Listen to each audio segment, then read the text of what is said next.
Darren Haynes here at Washington Football Training Camp alongside the president of the franchise, Jason Wright. And Jason, we have people watching. Okay. Let's get straight to it, man. He's here to tell us the new name of the Washington football team.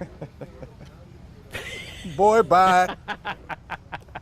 I can't with y'all. I am distinctly not here to do that at all. So he's not going to give us the name of the Washington football team yet. We all know that will eventually happen in time. But how's that process going? It's going well. I mean, more than anything, it has been a great privilege and an important process for us.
And I've started to use the word open versus transparent. Because transparent is you see everything. I've learned in a short time in this world, you don't need to see everything. Mm-hmm.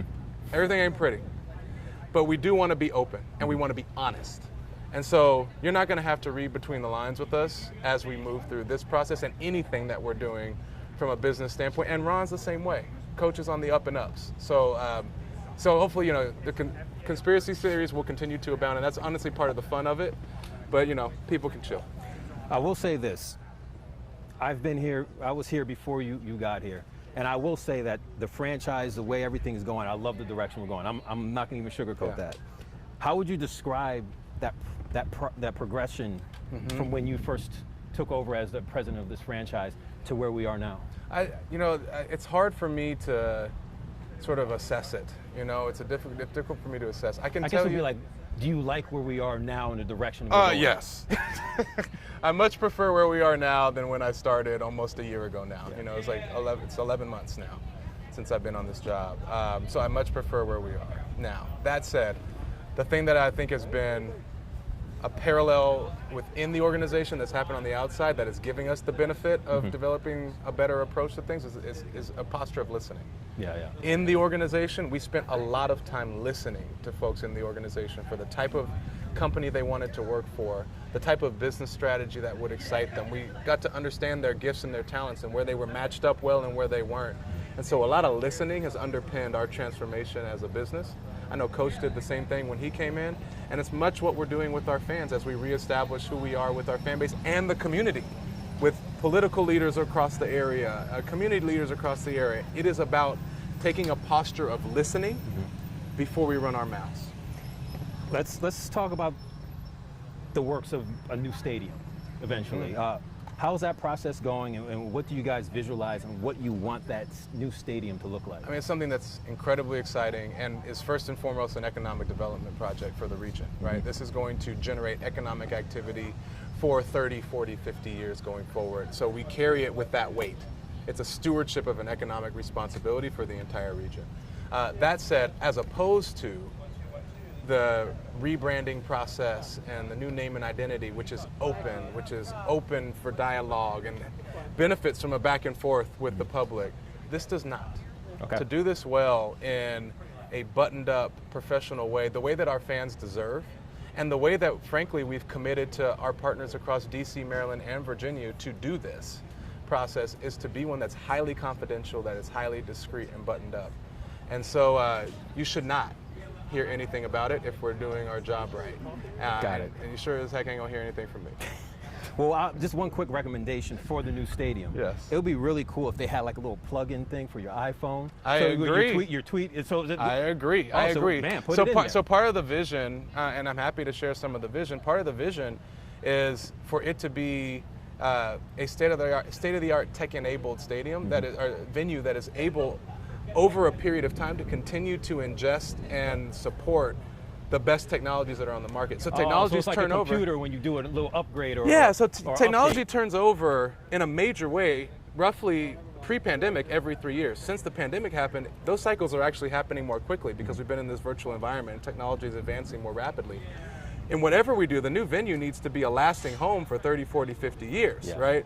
But in order for it to stay current, so that it doesn't become antiquated, become a bad experience after the shine wears off, technology, the underpinning of technology is the most important thing. And so we think deeply about technology infrastructure and how it will embed next generation technologies going forward. And you know, we are planning to pull some of that stuff forward to FedEx in the meantime. We still got to make our current home right. Correct. Yep. You know, and so what can we do now to embed some of these advanced technologies now as a test for what we might do in a new venue? That's absolutely how we're thinking about things.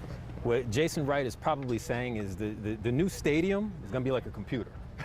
It's going to be like a computer. Yes. Sort of, yes. I mean, it will be technologically advanced. Now, you know, it's not going to be, you know, I don't know, some sci-fi movie. I don't know if anyone wants that, but it's going to be good. It will be great. It will be great. Well, how's, you know, obviously Tanya Snyder is now in the building. What is that relationship like? That business type of relationship as you move forward with this new culture? Yeah, well, while it might be new to the public and to the organization, her partnership with me and Dan is not new for me. I mean, from jump, my first contact with them was Dan and Tanya, and every meeting in my entire interview process was Tanya and Dan, and every meeting since then, and the touch bases that I've set up to give them information flow is Dan and Tanya. You know, so it's for me, that collaboration has been good, has been consistent, and they have complementary strengths, which is wonderful for me to collaborate with them. And so I think what it means is for her, being day-to-day present, we're just going to get more of the benefit of those strengths beyond me. I've already had the benefit of it, but the rest of the organization will get that too. Her attention to detail, her astute mind for marketing and business strategy. You know, she's run a company herself very successfully in the past. So, you know, we're just going to broadly get that benefit, and also the way that she is deeply committed to the community. That ethos is going to run through our entire culture, and I'm excited about that.